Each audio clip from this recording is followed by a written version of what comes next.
Kalau kata seorang teman itu panas bumi rendah karbon tinggi korban. Iya, aku pernah dengar itu. Itu beredar di dunia maya itu. Iya.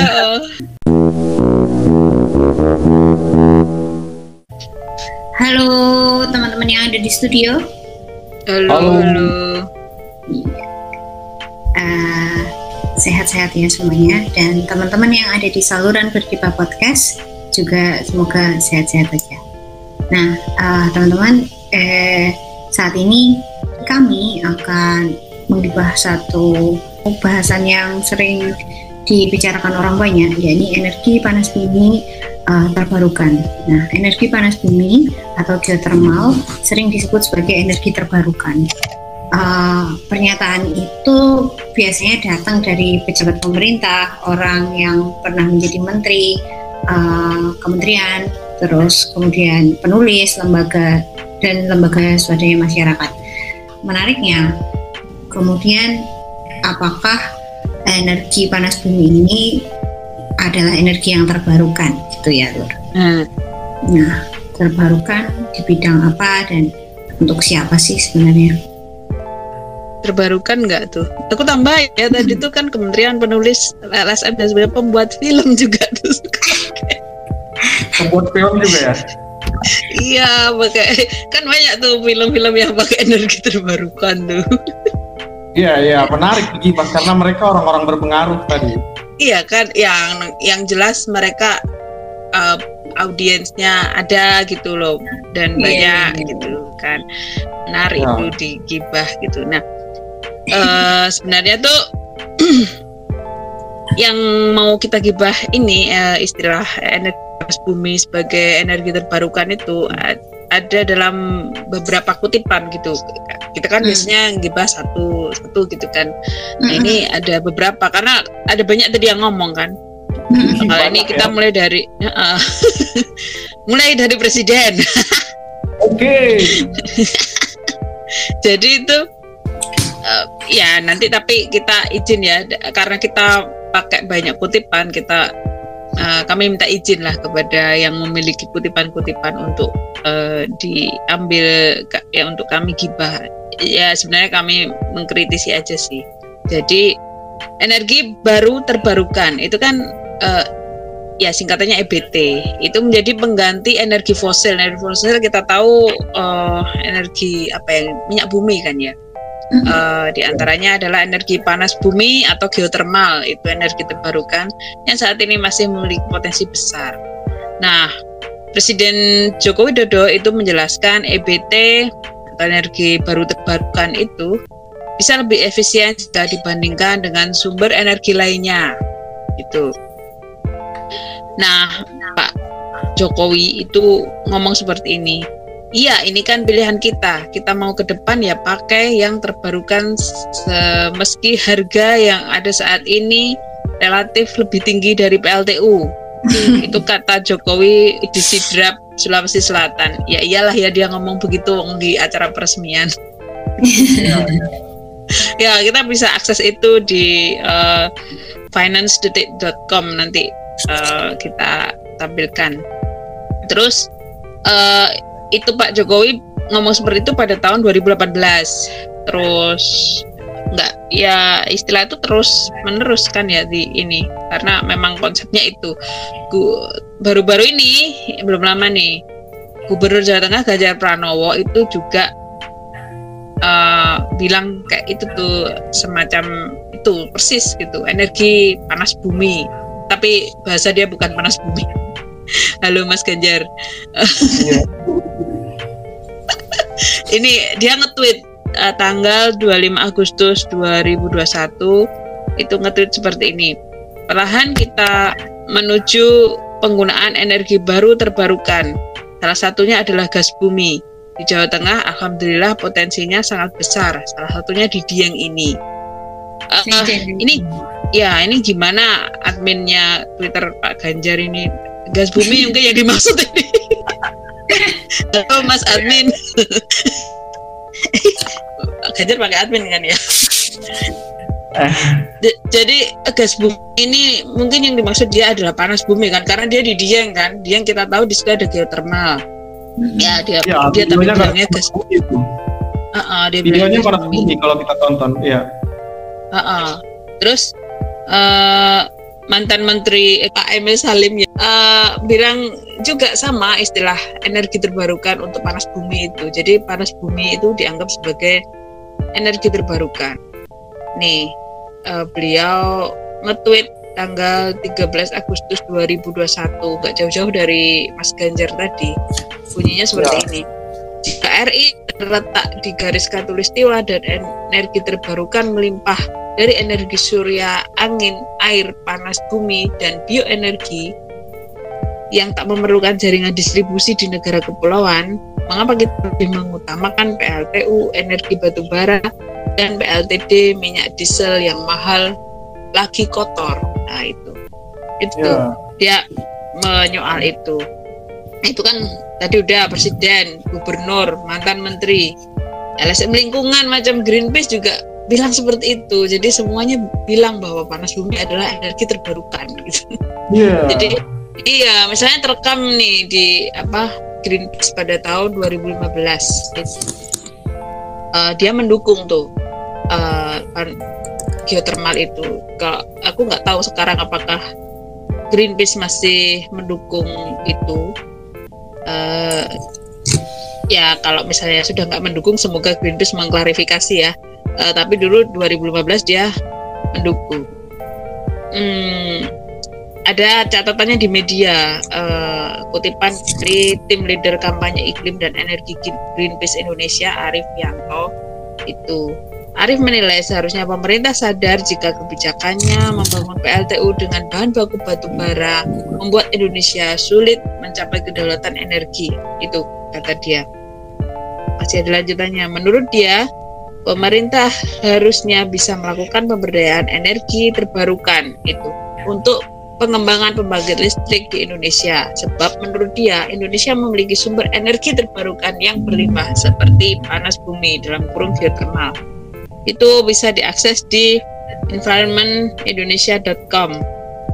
Judulnya Greenpeace minta pemerintah kembangkan energi panas bumi. Nah itu kan minta. Greenpeace minta. Artinya itu ya, semoga kalau memang sekarang udah nggak mendukung nanti bisa klarifikasi. Nah itu kenapa Greenpeace mendukung dulu mungkin kayaknya karena mungkin geothermal dianggap rendah karbon gitu ya. Sebagai alternatif dari batu bara yang tinggi karbon gitu kan. Nah Arif masih melanjutkan di berita itu begini. Belum lagi kajian Arif, PLTU bertenaga batu bara diprediksi akan mengeluarkan 10,8 juta ton karbon per tahun itu kan karena tinggi karbon.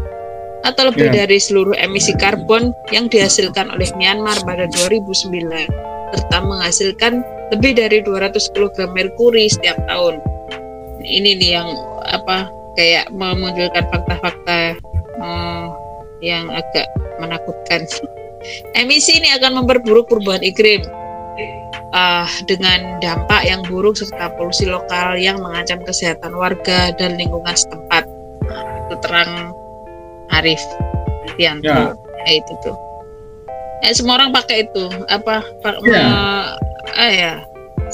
Aku tertarik dengan mengendorse panas bumi ya. Panas bumi sebagai energi terbarukan. Aku tertarik tuh dengan poin Greenpeace energi rendah karbon ya. Ya. Kalau kata seorang teman itu panas bumi rendah karbon tinggi korban. Iya. Aku pernah dengar itu. Itu beredar di dunia maya itu. Iya. Iya. Nah, kampanye ini juga dilakukan oleh pemerintah, misalnya melalui Kementerian Energi dan Sumber Daya Mineral. Itu punya Direktorat Energi Terbarukan, di mana panas bumi salah satunya. Ya, aku juga dulu berpikir kayak gitu. Kayak orang-orang itu energi terbarukan itu nggak kritis cara melihatnya atau belum kritis pada saat itu ya. Maksudku kalau kubandingkan aku yang sekarang. Jadi selain rendah karbon tadi yang disebut oleh Greenpeace, satu poin lagi yang sering disebutkan kenapa panas bumi disebut sebagai energi baru terbarukan adalah karena air yang dipakai untuk dipanaskan itu bisa dibayangkan bisa dipakai kembali. Jadi air dipanaskan di dalam bumi, panasnya yang dialirkan lewat pipa yang dibuat melalui pemboran itu, kemudian panas itu dipakai ditransformasikan tenaganya untuk memutar turbin, diubah tenaganya memutar turbin. Dan air yang sudah dingin disuntikkan kembali ke dalam batuan, ke dalam bumi untuk dipanaskan lagi, nanti naik lagi. Jadi dia bayangkan seperti siklus. Itu cara kerjanya gitu ya? Iya, yang makanya Pak Emil tadi kan bilang air tanda hubung panas tanda hubung bumi, ya kan? Iya. Air tanda hubung. Oke. Ya. Nah, namun karena yang dibayangkan seperti siklus air itu bergerak dalam sistem panas bumi, pembangkit tenaga listrik panas bumi, maka dia sebut energi terbarukan. Tapi ada kasus yang menunjukkan bahwa siklus itu tidak bekerja. Ya, ada satu artikel tahun 1991 yang ditulis orang bernama Richard Keir di jurnal Science. Judulnya Geothermal Tragedy of the Commons. Tragedi geothermal sebagai the commons, sebagai milik bersama gitu. Dalam tulisan itu di Science itu diceritakan bahwa ada satu sistem pembangkit panas bumi di pegunungan Malaya Kamas, namanya The Geyser. Itu adalah sistem pembangkit panas bumi yang terbesar pada tahun 1980-an waktu itu. Iya, tapi ada masanya air tanah yang dipanaskan itu yang dianggap siklus berputar tadi itu semakin turun volumenya. Itu agak mengawang diskusinya, rendah karbon, siklus air kan, tapi di lapangan tuh yang terjadi kan rakyat tuh menolak energi panas bumi di banyak tempat kan. Iya, ada di banyak berita kan. Misalnya aku bisa sebutkan di Mongabai di Muat 2021 baru-baru ini. Di Wayasano namanya ditolak, di Tampomas itu di Kompas juga ditolak. Di Indo Progress itu di tahun 2017 pernah membuat tulisan tentang kasus penolakan energi panas bumi di pembangkit listrik tenaga panas bumi di Gunung Slamet, Purwokerto kan, Jawa Tengah.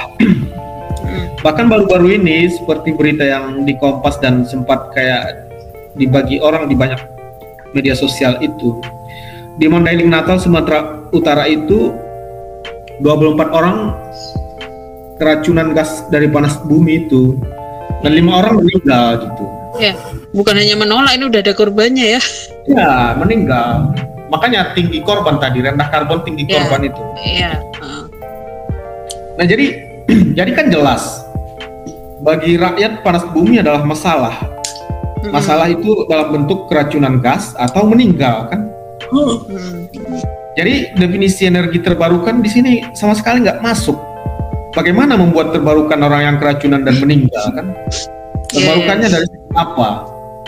Iya, nggak bisa hidup lagi kan? Nggak bisa diperbarui gitu loh orang meninggal. Terbarukan seperti apa kan?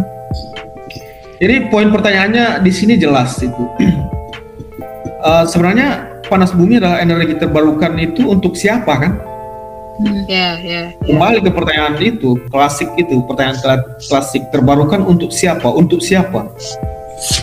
Nah, kelihatannya dalam semua perbincangan energi terbarukan yang disebutkan orang-orang berpengaruh tadi itu, energi panas bumi adalah terbarukan buat pemilik perusahaan dan pemerintah.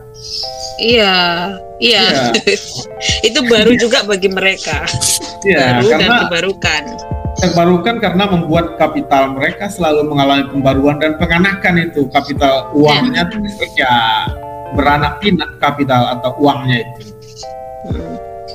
Jadi bagi pemerintah seperti Jokowi dan Ganjar dalam hal bagaimana mereka melakukan kampanye panas bumi, mengingat korban yang sudah jatuh seperti di Mandailing Natal tadi, mereka lebih peduli dengan akumulasi kapital daripada keselamatan rakyat. Mereka lebih peduli kepada keuntungan bagi perusahaan atau barangkali pemerintah daripada keselamatan rakyat kan? Iya. Ya, dan itu cerita lama seperti halnya penanganan COVID itu.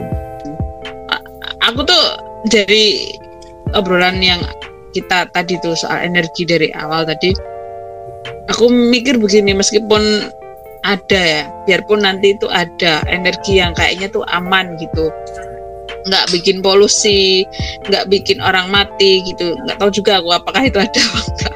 Tapi misalkan itu ada, kalau produksinya itu berada di bawah modal, ujung-ujungnya akan tetap sama lah. Maksudnya modal itu kan putarannya nggak bisa dihentikan, itu dia akan terus, produksinya akan terus berjalan, dan jika energi itu diproduksinya di bawah modal, maka ya karena itu dia akan terus berjalan, produksi akan terus diproduksi, nanti akan overproduksi. Terus overproduksi itu memicu apa ya, krisis lah.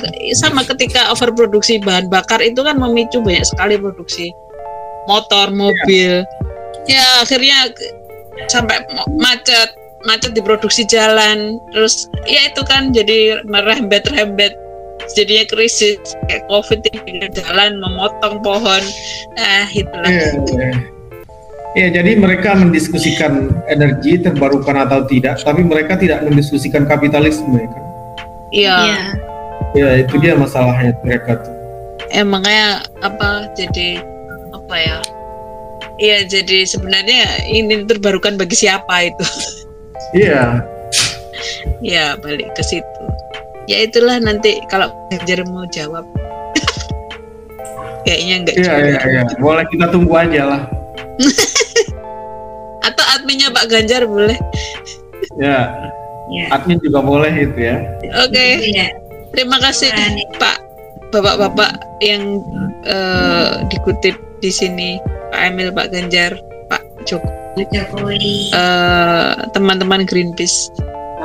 Sampai jumpa. Yuk.